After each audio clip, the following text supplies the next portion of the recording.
We've all been there. You know, you're scrolling through a playlist, or maybe you're deep into a YouTube rabbit hole, and you're searching for something like a deep cut from a classic artist. Yeah. And then a suggestion pops up. And it looks, well, it's a little too good to be true. It's super catchy, it's got this hypnotic rhythm, and the title is just pure gold. Bob Marley Rare, Unreleased Remix 2012. Of course. The perfect clickbait. You click it, of course you do. And you are just instantly hooked, this deep, commanding baritone voice, this driving but somehow laid-back beat. But here is the magnificent, I mean truly absurd reality that our deep dive is going to dissect today. Go on. That song, the one that has convinced millions, literally millions, of global listeners that they found some lost Marley treasure. Yeah. It is 100% not Bob Marley. Not even close. And what's so fascinating here is that the digital urban legend is just so powerful. It's been so thoroughly reinforced by, years of click traffic and algorithms? Right. That the objective, verifiable truth, it just becomes secondary to the sheer vibe of the track. The vibe is everything. It is. This is, it's more than just a musical mistake. It's a fascinating glitch in the matrix, as our sources frame it. It's where the high-energy culture of the Central Asian Silk Road meets the sun-drenched rhythms of the Caribbean. And the mediator, the thing in the middle, is just pure, chaotic, early internet digital algorithms. Exactly. So our mission for this deep dive is to extract every possible nugget of knowledge from the sources, really pushing past just the surface summary to explain in the most exhaustive detail we can how a song sung entirely in Kazakh became globally known and even indexed by search engines as a rare Bob Marley remix. Yeah, we're not just looking at the what, we're drilling down into the how. Exactly. We're going to look at the precise sociological, the musical, and the technological mechanisms that allow this whole identity crisis to take root and just flourish. I think we have to approach this like a digital forensics investigation. First, we have to establish the authentic context. Who is the real architect of this tune? Then we've got to trace the exact moment that the digital distortion happened.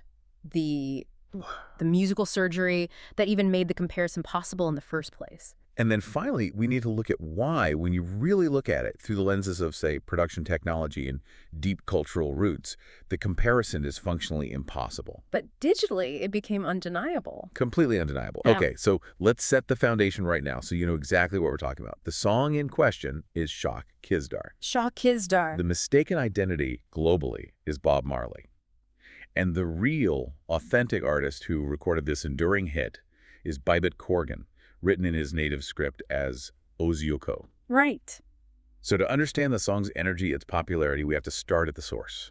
We have to go right there to Kazakhstan to understand the man behind the voice and, frankly, the cultural demands that he serves.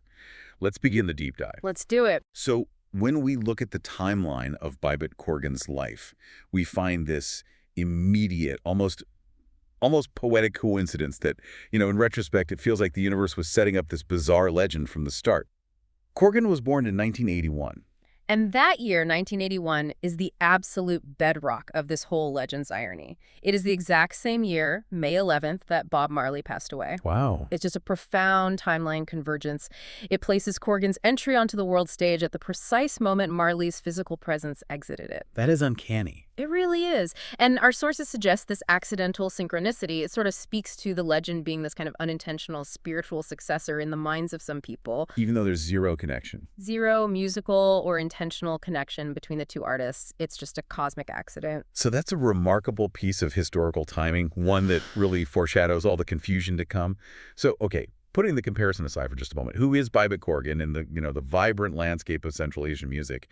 He's clearly not some obscure regional artist. Yeah. Oh, not at all. Our sources describe him as a highly popular, well-known, and really established figure within the contemporary Kazakh music scene. He's a genuine staple. And his genre is key here, right? It is. Recognizing his genre specialization is absolutely essential for understanding the original intent of Shok Kyzdar. Korgan is a specialist in what is known as toy music. Toy music? Yeah, and we really need to spend a moment dwelling on the definition of toy because it's so much more than just a musical genre. It's a fundamental cultural institution in Kazakhstan and really across various parts of Central Asia. So what does toy mean? The term literally translates to feasts or celebrations. Okay, so when we talk about toy music, we are talking about events that are massive in scope and just profound in their cultural significance. These aren't just like casual parties. No, no. These are multi-day weddings, significant anniversaries, child naming ceremonies, huge family feasts. They are community-defining gatherings that often bring hundreds, sometimes even thousands of people together. Precisely. And the music played at a toy has this extraordinarily high bar part to clear. It's not just mood music in the background. It has a very, very demanding social and cultural function. Which is what? Well, firstly, it must be relentlessly high energy and just infectious. Okay. Secondly, and this is maybe the most important part, it has to be intrinsically unifying. The song must be capable of getting everyone onto the dance floor, regardless of age. Everyone. From the small children celebrating the family's future to the oldest patriarchs and matriarchs celebrating their heritage, it has to work for all of them. So this music has to simultaneously appeal to, what? Traditional melodic sensibilities and modern rhythmic demands. Yes. It has to bridge generational tastes and cultural expectations all at once. So Korgan, he isn't just a musician in that context. He's an expert in manufacturing high-volume, multi-generational celebratory happiness. That's a brilliant way to put it. He is a master of this highly specific, highly energetic, celebratory musical mandate. And this inherent driving energy is key. Because it explains why Shok Kyzdar possesses such a powerful rhythmic core, even in its transformed, reggae-fied iteration. That foundation of infectious, immediate danceability is the core truth of the track. Okay, so let's drill down into the specifics of the original track itself. Yeah. When was it released and what was its original context? Shok Kyzdar was released in the mid-2000s, specifically around 2006. 2006. Yeah, and this places it firmly within the post-millennial digital production era, a context that's going to become critical when we later contrast it with Bob Marley's, totally analog soundscape. And the title itself, Shok Kyzdar. What are the lyrics actually celebrating? The sources translate the title to Naughty Girls, or maybe more accurately, Fiery Girls. Oh, okay. And this title, it immediately reinforces that cultural context we just established. It's fun, it's a little flirtatious, it's celebratory, and it's specifically about dance and attraction and engagement within a huge celebratory social gathering. So it's pure party pop. Pure party pop, designed to draw attention. Let's talk about the sound signature of that 2006 original. What is the fundamental blend of influences that makes this track so distinctly Kazakh pop? It is a remarkable synthesis. It's a true product of globalization, but filtered through Central Asian tradition. The melodic structures and the vocal phrasing, they carry these very clear traditional Turkic inflections. So that's the cultural grounding. That's the part that sounds familiar to a local ear, exactly. But that foundation is married to a very contemporary, very global rhythmic structure. Which is? The pulsing, driving four-on-the-floor beat. It's completely characteristic of 2000s Eurodance and high-energy club music. So you have ancient melodic memory, but it's delivered at the speed and energy of, like, a European dance club. Precisely. It's designed to be fast, relentless, and continuously driving. That is a crucial distinction from the eventual viral sound. Absolutely. The original track's tempo is significantly higher than the version most global listeners associate with Marley. Oh, way higher. It's upbeat, it's driving, it's this continuous rhythm that's intended to keep that toy celebration moving without any pause. Yeah, if you listen to the original, it's just so clear. This is not laid-back music. This is demanding, high-impact dance music. But the single feature that is both the song's signature and the ultimate source of all this confusion is Korgan's voice. We need to really understand the vocal texture here because it is, I think, the ultimate perpetrator of the confusion. You're right. Korgan possesses this resonant, deeply earthy baritone. It's a powerful, authoritative voice.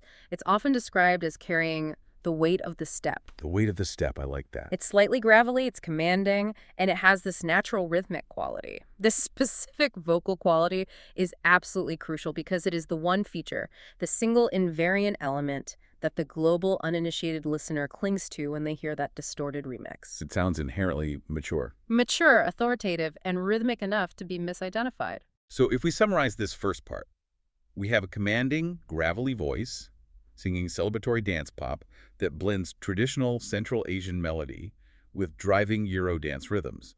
And it's all recorded digitally in the mid-2000s. Yes. And the contrast between that fast-paced digital Eurodance nature and the eventual slowed-down, stripped-back version, that is the first physical key to this entire mystery. The transformation from a Kazakh wedding hit to a global reggae myth begins right there, at the point where the musical structure is just chemically altered. Which suggests the remixer was incredibly strategic, almost surgically precise in targeting that rhythmic common denominator. We have to look at the digital mechanisms now, the ones that allowed this identity theft to become a global phenomenon. Here's where we transition into how the song was fundamentally changed, musically kidnapped, essentially to be mistaken for Bob Marley. Let's get into it. Okay, so this section is where we drill down into the 3 specific ingredients that came together to create this whole misunderstanding. It wasn't just a random coincidence. It was a perfect storm of calculated musical transformation, deep-seated psychological perception, and crucially, a failing technological infrastructure. Yeah, the confusion required a very precise sequence of events. First, the musical transformation had to create a plausible sonic match. Right. It had to sound believable. Exactly.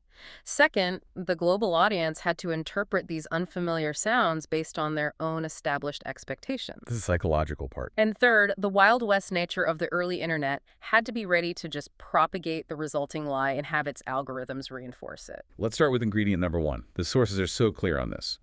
The version that went viral and achieved global notoriety was not the high-energy, fast-paced 2006 Eurodance original. Not at all. It was a specific remix that stripped away the busy electronic synths and instead amplified a rhythmic pattern that, to a Western untrained ear, sounded instantly Caribbean. This musical transformation is the most critical intervention then. The essential element that defines this remix is the emphasis on that rhythmic pattern known as the skank. The skank, yeah. Let's define the skank clearly for everyone, because it's a specific term of art in reggae, ska, and rocksteady. It's not just a general vibe. It's very specific. The skank refers to the highly distinctive offbeat guitar or keyboard strumming pattern. In almost all mainstream Western pop and dance music, the emphasis, the primary rhythmic attack, is placed on the strong downbeats. 1, 2, 3, 4. Right, the beat you tap your foot to. Exactly. In reggae, the primary rhythm instrument deliberately hits the weak offbeats, or the ands, so you feel the pulse on the 1 and 2 and 3 and 4. Oh, okay. This counterintuitive pattern is the rhythmic signature of reggae. It creates that characteristic lilt and forward lean, giving the music its bouncy, syncopated feel. So if the remixer removed the primary, driving 4-on-the-floor drum beat of the original, and then isolated or maybe artificially enhanced that offbeat rhythm, which might have been subtly present in the background of the Kazakh pop structure, It probably was. then suddenly the whole track has a foundational reggae architecture, regardless of what the melody or the lyrics are doing. Exactly. It's an act of really rhythmic deception. But the second part of this ingredient, the tempo change, is equally crucial. The original was designed for high-speed dancing. Right. The viral remix significantly slowed the tempo down. And that slowing, it just dramatically expanded the space between the notes and between Korgan's vocal phrases. It shifted the entire sonic character from a driving, demanding dance track to something more languid, relaxed, what we would call laid-back vibe. And that combination, the laid-back tempo coupled with the emphasized offbeat skank, created an instantaneous automatic association for the global listener. Slower tempo plus offbeat rhythm equals Caribbean music. The transformation was complete. Sonically, the track was transplanted from a Central Asian dance hall to some mythical Jamaican setting. It's a masterful piece of sonic camouflage. It is. The track retained its core melodic structure and Korgan's unmistakable voice, but the rhythmic framework was retrofitted so convincingly that the genre association just immediately flipped. And this radical shift in expectation leads us directly to the second ingredient, which is how the listeners themselves processed that unexpected sound. The psychology of it all. This is the cognitive and psychological failure. We have to look at this from the perspective of the casual global listener, someone entirely unfamiliar with Kazakh, which is a Turkic language, and maybe only passively familiar with the subtleties of Jamaican patois. For these listeners, the texture of the voice was the only concrete feature they could anchor to. They were encountering a language Kazakh that is non-Indo-European. It's structurally and phonetically distinct from almost everything in the Western or Caribbean sphere. So it just sounds foreign. To the ear unfamiliar with Kazakh, which has these specific guttural and palatal sounds, it simply registers as rhythmic, highly dialectical vocalizing. The actual linguistic content, the lyrics about fiery girls, is completely obscured because the listener has no framework for decoding the phones. But wait, the sources are suggesting millions of people couldn't distinguish between a Turkic language and patois? I mean, that seems almost patronizing to the global audience. Yeah. Was there any audible cue that this was fundamentally different? That's a critical point to address. It's not necessarily about ignorance. It's a cognitive failure that's rooted in expectation. Okay. Because the listener's brain had already been convinced by the skank rhythm and the slow tempo that this was reggae, the brain begins to filter the incoming language data to match the expected pattern, which is patois or heavily accented English. So the vibe is so strong it changes what you think you're hearing. The rhythmic cue, the vibe, is so overwhelmingly strong that the brain just filters out the phonetics that don't match the expectation. And then you layer on Korgan's voice. Deep, resonant, and inherently rhythmic. In the slowed remix, that delivery perfectly mimicked the signature toasting style of classic reggae legends. We should probably define that style here. Toasting, yeah. It's the rhythmic patter-style vocal delivery, a form of chant or talking rhythmically over a track. It's a direct precursor to modern rap and hip-hop. Okay. And in the slower tempo of the remix, Korgan's natural baritone and his powerful projection fit perfectly into this authoritative toaster role. And since Bob Marley is the unchallenged universal associator for reggae, the biggest and most globally recognized name. He's the default setting. He is. The default categorization for any deep-voiced man singing rhythmically over a reggae beat was just instinctively applied. The global brand recognition of Marley allowed the uninitiated audience to immediately slap on the wrong label. The texture and the rhythm were sufficient to completely override the complex linguistic reality. And the sources really drive this point home. The failure of global listeners to recognize the language difference is the ultimate testament to the dominance of vibe over verse. Yes. The listener was conditioned by the rhythmic elements to hear what they expected to hear, and they just ignored the phonetic content entirely. So we have the rhythm transformed, we have the deep voice providing the sonic hook, and we have the global predisposition to categorize this as Marley. But none of this reaches a global scale without the final, most enabling ingredient, the technological environment of the late 2000s. SEO and piracy. We need to contextualize this time period. Roughly 2008 to 2012. Yeah. This was the true Wild West phase of the internet where metadata was weak and virality trumped veracity every single time. Absolutely. YouTube was rapidly scaling up, transitioning from this niche repository to a global media powerhouse. But its infrastructure and its algorithms were still pretty rudimentary compared to today. And what about before that? Crucially, the lingering effects of peer-to-peer sharing platforms like LimeWire and early torrent sites meant the web was already saturated with millions of mislabeled files and inaccurate audio fingerprints. There was minimal quality control or reliable, universal metadata tagging for music. It was a mess. This created a powerful economic and visibility incentive for the uploaders, whether they were engaged in outright piracy or just chasing traffic. They needed clicks, and clicks required a globally recognized name. And the clickbait logic is brutally simple and effective. A video accurately titled Beibit Korgan Kazakh Pop, that offered minimal visibility. Outside of the Kazakh diaspora, it would get maybe a few hundred authentic views. It was a digital dead end. But the trick, titling that same audio file, Bob Marley New Song 2012 Unreleased, or Rare Remix, that instantly opened the floodgates. Oh, yeah. Our sources suggest the difference was just astronomical. The accurate title gets 500 views. The deceptive title attracts 5 billion global listeners who would never, ever otherwise encounter Central Asian pop music. So the uploader's choice focused purely on maximizing traffic and maybe some potential ad revenue. It was obvious. And this is the point where the technological feedback loop kicks in and solidifies the myth. This mechanism is maybe the most crucial lesson in digital information management that this entire legend offers us. Yes. As millions of users clicked on these mislabeled links, 2 types of algorithms began to learn from this mass behavior. The first being search algorithms and engine learning. Exactly. Search engines, specifically Google and YouTube's internal search algorithms, they were in their infancy, constantly refining relevance based on user intent and content association. The algorithm's logic is simple. If 5 million users typed Bob Marley she, and then they all clicked on the video that contained the audio fingerprint of Shok Kyzdar, well, the algorithm concludes, based on overwhelming numerical evidence, that these 2 things, the artist's name and the audio file, are strongly associated. The technology wasn't cross-referencing this against Marley's date of death. It wasn't checking the actual language spoken. It was responding purely to mass search and click behavior. The digital ecosystem, effectively voted the myth into existence. It became a self-fulfilling prophecy.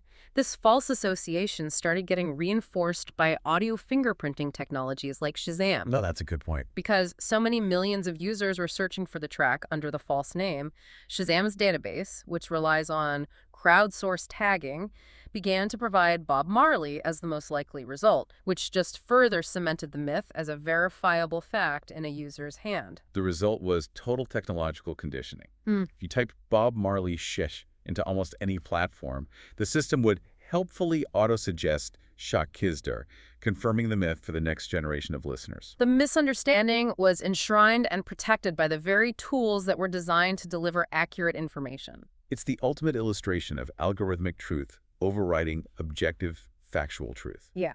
The myth was generated by early digital piracy, but it was legitimized, stored, and propagated by the technology infrastructure designed to categorize human culture.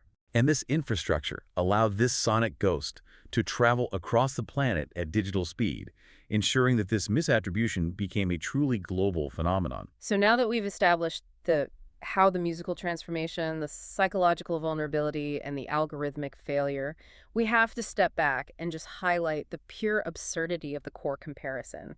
We are moving from the mechanism of the lie to the absolute chasm of the truth. We've established how all the elements aligned to create this perfect digital confusion.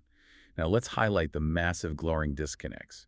Because when you pull back from that infectious vibe, the comparison between Bob Marley and Beibit Korgan it's functionally impossible. It is. It represents a profound cultural lost in translation moment. It's a disconnect that's rooted in history, production, philosophy. I mean, any technical analysis immediately reveals the falsehood. Let's start with the hard, verifiable facts of music production and technology. The most fundamental barrier, the one that makes any claim of Marley recording this track a temporal impossibility, is the timeline. We have to reiterate this. Bob Marley passed away in May 1981. 1981. Shok Kyzdar was recorded in the mid-2000s, around 2006.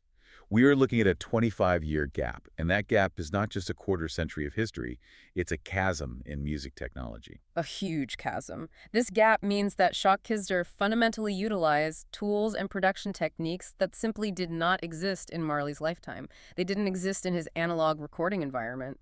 So the sound of the original Korgan track is defined by what? Digital synthesizers, drum machines, and digital audio workstations, or DIWs. Okay, and Marley. Marley and his production team, the Wailers, they were operating in an era dominated by large format tape machines, analog consoles, and real acoustic instrumentation. His music, especially the tracks from the late 70s and early 80s, is just steeped in the sound of analog organs, specifically the rich warmth of the Hammond B3. Oh, that classic sound. Actual brass horns, and live, thick analog bass lines.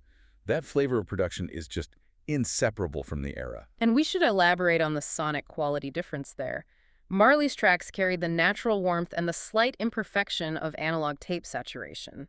Analog recording introduces the subtle compression and harmonic distortion that gives the sound a weight and a warmth that digital recordings often lack. And Korgan's track. Korgan's mid-2000s track, on the other hand, relied on the crystalline, almost sterile precision of digital synths and the quantized, mathematically perfect timing of digital drum machines. So even the most skilled reggae remixer, aiming for that analog feel, they can't retroactively change the core digitally based sonic resources used in Korgan's original production. No way. The clean, sharp attack of those digital instruments, even when you slow them down, is the sonic signature of the post-millennial era. It's completely alien to the Wailers' catalog. To suggest Marley recorded this is to suggest he was producing music using equipment that would only be invented and widely available decades after his death.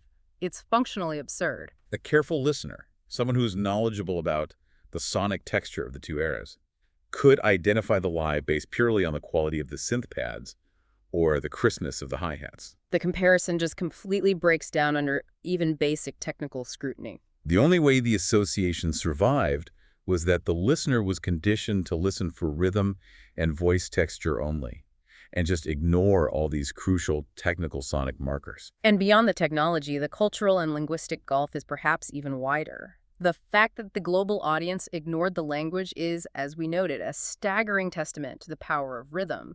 But we need to underscore the depth of this linguistic divide. Yeah, we have to stress the language barrier again.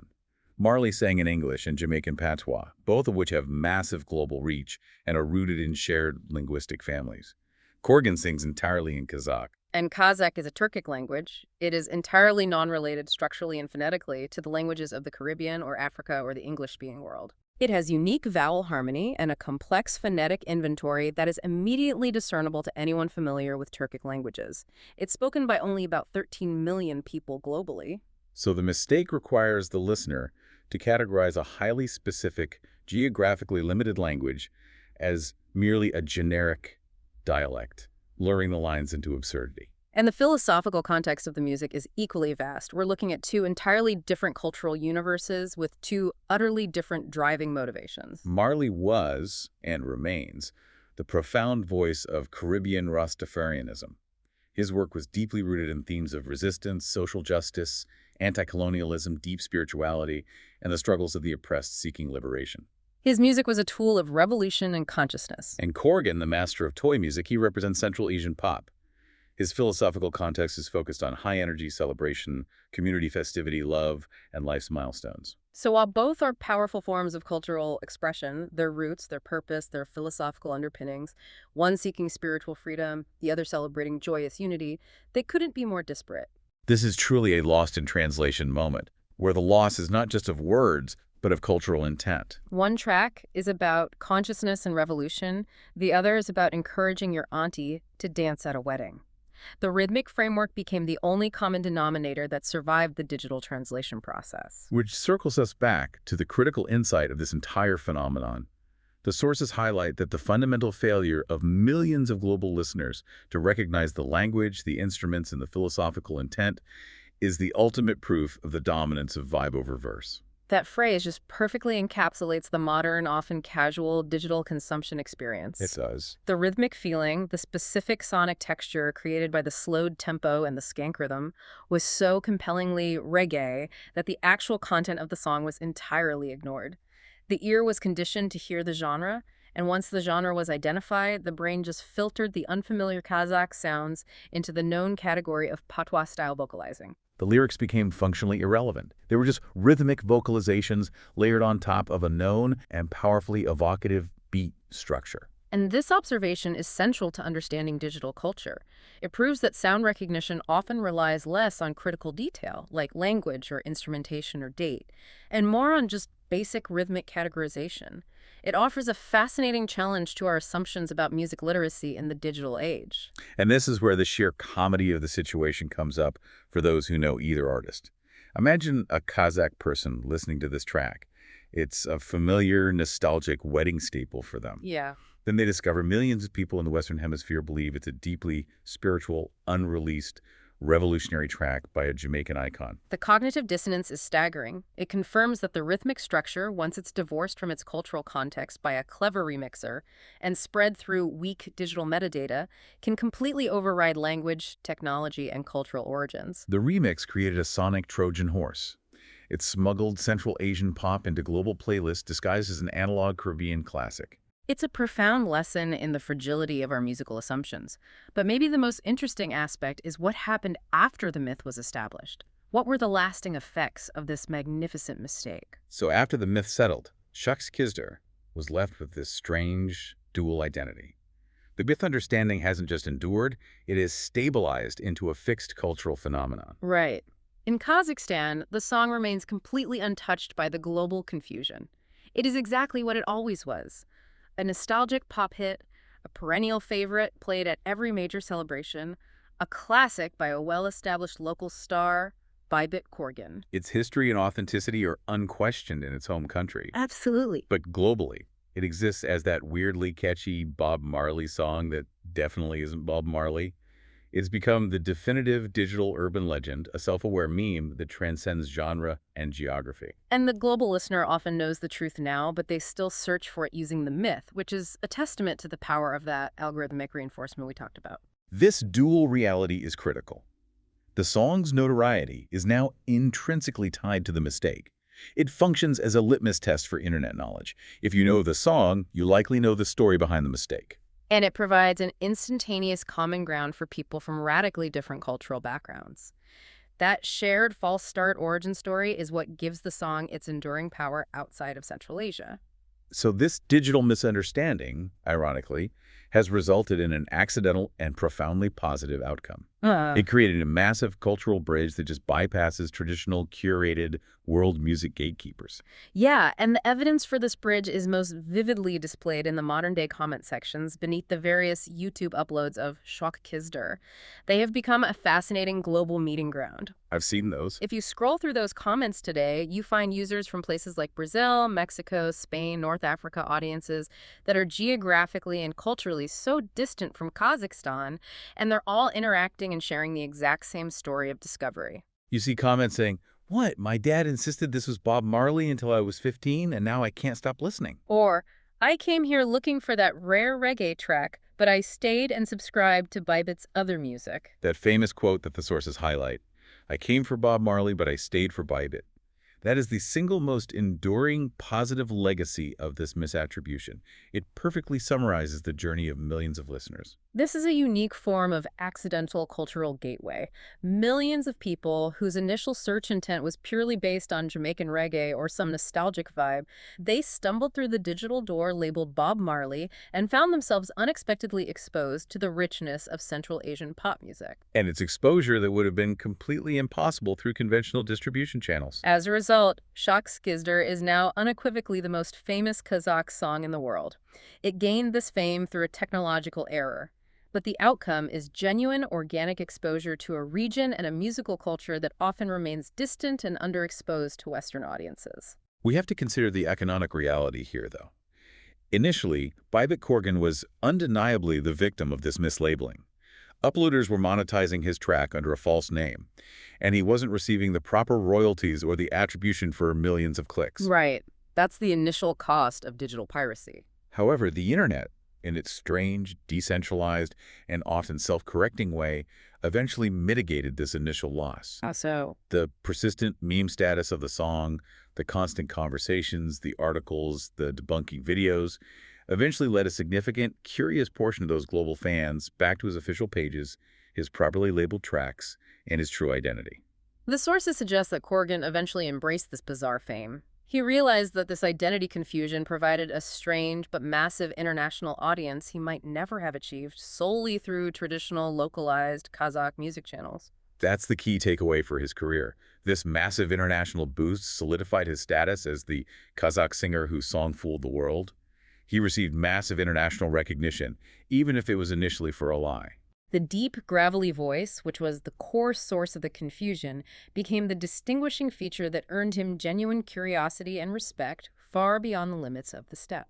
So the ultimate deep-seated conclusion here is that the Bob Marley Shok Kyzdar phenomenon is 100% Kazakh, 100% Beibit Korgan, and an unintended masterpiece of accidental globalism. And it was all driven by a catchy rhythm, a deep voice, and a colossal failure of metadata management in the early digital age. So what does this all mean for you, the listener? Well, it means that digital information is profoundly fragile, especially during the scale-up phase of new platforms. It highlights how powerful algorithms are in shaping cultural perception based not on objective fact, but on sheer mass search behavior. The algorithm, by serving the search query of millions, confirmed a lie because enough people asked it to. And this digital odyssey offers a fascinating challenge that we should leave with you. If the vibe of a track is demonstrably strong enough to completely override the language, the cultural context, the philosophy, and the production timeline. What other widely accepted facts or cultural associations or pieces of information in your digital life are actually built on nothing more than a well-executed clickbait title and a reinforcing algorithm? Perhaps the most interesting next step is to actually go listen to one of Beibit Korgan's other popular, fast-paced toy tracks, the ones that haven't been reggaeified. Listen to that original driving Eurodance energy and hear the sheer sonic difference for yourself. You'll truly grasp the depth of the distortion required to transform a high-energy Kazakh wedding anthem into a laid-back global reggae myth.